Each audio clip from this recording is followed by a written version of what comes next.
Jangan pernah menanam jahe sebelum mengetahui satu hal penting ini, karena kesalahan kecil sejak awal bisa membuat berbulan-bulan perawatan berakhir dengan rimpang kecil dan hasil panen mengecewakan. Sebaliknya, dengan bibit yang tepat dan perlakuan yang benar, jahe dapat membentuk rimpang lebih tebal, padat, dan menghasilkan panen yang jauh lebih melimpah. Sebelum masuk ke caranya, tulis di kolom komentar, "Saya siap menanam jahe dengan cara yang benar." Semoga Allah memberikan kesehatan, melancarkan rizki, dan membebaskan kita semua dari hutang. Amin. Banyak orang mengira semua jahe yang ditanam akan memberikan hasil yang kurang lebih sama. Padahal, menurut sumber terpercaya yang menjadi dasar pembahasan ini, kualitas rimpang awal sangat menentukan potensi pertumbuhan tanaman berikutnya. Anda membutuhkan rimpang yang montok, padat, terasa berat saat digenggam, dan memiliki banyak mata tunas atau titik pertumbuhan yang sehat. Dari mata tunas inilah, tunas baru akan muncul, sehingga rimpang dengan lebih banyak mata tunas berpotensi menghasilkan pertumbuhan yang lebih rimbun. Jika menggunakan jahe dari supermarket, sumber tersebut menyarankan memilih jahe organik karena jahe konvensional dapat saja mendapatkan perlakuan penghambat pertunasan agar tidak cepat bertunas selama penyimpanan. Setelah mendapatkan bibit, jangan langsung menanamnya. Rendam rimpang dalam air bersuhu ruangan selama sekitar 8-12 jam untuk membantu menghidrasi kembali rimpang dan memicu mata tunas. Setelah itu, angin-anginkan selama 1-2 hari hingga bagian luka atau bekas potongan mengering dan membentuk kalus sebagai perlindungan sebelum masuk ke media tanam. Setelah bibit siap, perhatian berikutnya harus beralih pada tempat tumbuhnya, karena rimpang jahe berkembang dengan pola yang lebih banyak menyebar ke samping daripada menembus jauh ke bawah. Karena itu, wadah yang lebar lebih penting daripada wadah yang terlalu dalam.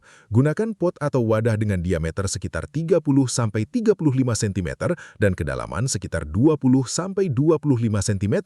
Jika tersedia ruang yang lebih luas, gunakan wadah yang lebih besar agar rimpang mempunyai kesempatan berkembang tanpa terlalu cepat terbatas oleh ruang. Jangan lupa memastikan lubang drainase benar-benar terbuka dan mampu membuang kelebihan air karena kondisi becek dapat mengurangi oksigen di sekitar akar dan meningkatkan resiko rimpang membusuk. Media tanam juga harus mampu menahan kelembaban sekaligus tetap memiliki pori-pori untuk mengalirkan kelebihan air. Sumber terpercaya yang menjadi dasar pembahasan ini menggunakan campuran 2 bagian tanah pot berkualitas, 1 bagian kompos, dan 1 bagian perlit. Tanah berberikan struktur, kompos menyediakan nutrisi serta mikroorganisme bermanfaat, sementara perlit membantu menjaga media tetap gembur dan memiliki drainase yang baik. Sebagai tambahan, sumber tersebut menyarankan 1 sendok makan tepung tulang per pot untuk mendukung perkembangan akar dan rimpang, sedangkan abu kayu dapat ditaburkan tipis sebagai sumber kalium. Kombinasi media yang tepat inilah yang menjadi fondasi sebelum jahe mulai membentuk rimpang di bawah permukaan tanah. Setelah wadah dan media siap, tibalah saatnya menanam.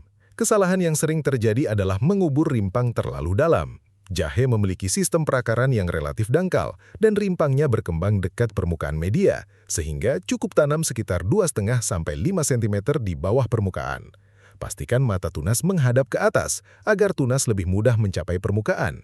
Jika beberapa rimpang ditanam dalam satu wadah, berikan jarak sekitar 15-20 cm agar masing-masing mempunyai ruang untuk berkembang. Setelah itu, tutup dengan media secara perlahan dan tambahkan mulsa tipis dari jerami, daun kering, atau serpihan gayu.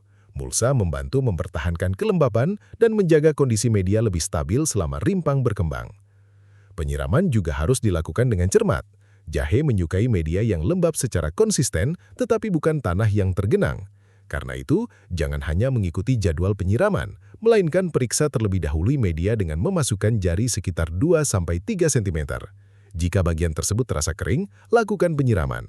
Tetapi jika masih lembab, tunggu dan periksa kembali. Dalam banyak kondisi, penyiraman dapat dilakukan sekitar setiap 2-3 hari tergantung cuaca dan kelembapan media. Sumber tersebut juga menjelaskan metode penyiraman dari bawah selama sekitar 20-30 menit agar air terserap melalui aksi kapiler. Untuk jahe yang tumbuh di tempat kering, kelembaban udara juga perlu diperhatikan, misalnya dengan meningkatkan kelembapan di sekitar tanaman.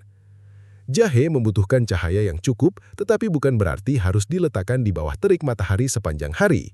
Sumber terpercaya yang menjadi dasar pembahasan ini menjelaskan bahwa jahe lebih menyukai cahaya terang yang tidak terlalu menyengat, seperti sinar matahari pagi yang lembut, kemudian dilanjutkan cahaya tersaring pada sisa hari. Lokasi di bawah naungan pohon yang tidak terlalu gelap atau area dekat jendela yang mendapat cahaya pagi dapat menjadi pilihan. Perhatikan kondisi daunnya.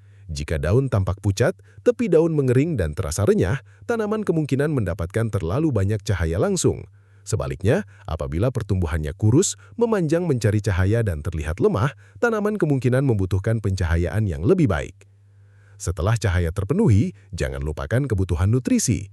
Jahe termasuk tanaman yang membutuhkan pasokan hara cukup tinggi selama pertumbuhan aktif, terutama ketika mulai membentuk rimpang.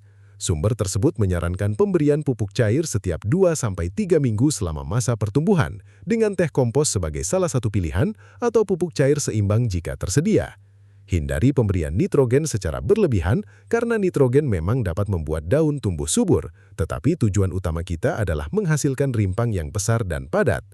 Menjelang akhir siklus, ketika daun mulai menguning dan layu secara alami, frekuensi penyiraman perlu dikurangi dan media dibiarkan lebih kering di antara penyiraman. Pada fase tersebut, tanaman sedang menyelesaikan pertumbuhannya dan mengarahkan energinya menuju pematangan rimpang. Jika jahe belum bertunas setelah 3-4 minggu, periksa suhu media, karena jahe membutuhkan kondisi hangat sekitar 21 derajat Celcius atau lebih. Jika suhu sudah sesuai tetapi belum tumbuh, periksa kembali kualitas rimpang dan kemungkinan adanya perlakuan penghambat pertunasan. Daun yang menguning dapat berkaitan dengan penyiraman berlebihan, drainase buruk, atau kekurangan nutrisi, sedangkan rimpang yang membusuk biasanya berhubungan dengan media terlalu basah atau penanaman terlalu dalam. Jika pertumbuhannya kerdil dan lemah, periksa pencahayaan serta kebutuhan pupuk. Dalam kondisi yang sesuai, jahe umumnya dapat dipanen sekitar 8-10 bulan setelah ditanam. Tanda paling jelas adalah daun dan batang yang menguning lalu mengering secara alami. Tanaman kemudian dapat dibongkar, tanah dibersihkan, rimpang dibilas perlahan dan diangin-anginkan sebelum disimpan. Namun, Anda juga dapat melakukan panen sebagian ketika tanaman sudah kokoh dan berusia sekitar 4-5 bulan, dengan mengambil sebagian rimpang dari sisi pot lalu menutupnya kembali. Yang menarik, hasil panen terbaik dapat menjadi modal untuk musim berikutnya. Pilih rimpang yang paling besar, padat, dan memiliki mata tunas terbanyak untuk dijadikan bibit, sehingga dari waktu ke waktu Anda dapat mempertahankan bahan tanam dengan karakter yang paling Anda inginkan. Kalau cara menanam jahe ini bermanfaat, tekan tombol like dan subscribe agar tidak ketinggalan panduan berkebun berikutnya. Bagikan juga video ini kepada orang yang sedang menanam jahe supaya semakin banyak yang bisa mendapatkan hasil panen lebih baik. Menanam jahe bukan sekedar memasukkan rimpang ke dalam tanah lalu menunggu panen. Hasil yang lebih baik dimulai dari memilih bibit yang sehat, memberikan ruang tumbuh yang cukup, menjaga media tetap lembab tetapi tidak becek, menyediakan cahaya yang sesuai, serta memenuhi kebutuhan nutrisi selama tanaman aktif berkembang. Dengan perawatan yang tepat dan konsisten, jahe dapat menjadi tanaman yang produktif sekaligus memberikan hasil yang bisa dimanfaatkan untuk kebutuhan rumah tangga. Semoga setiap usaha berkebun Anda menghasilkan manfaat, kesehatan, dan rizki yang berlimpah. Wassalamualaikum warahmatullahi wabarakatuh.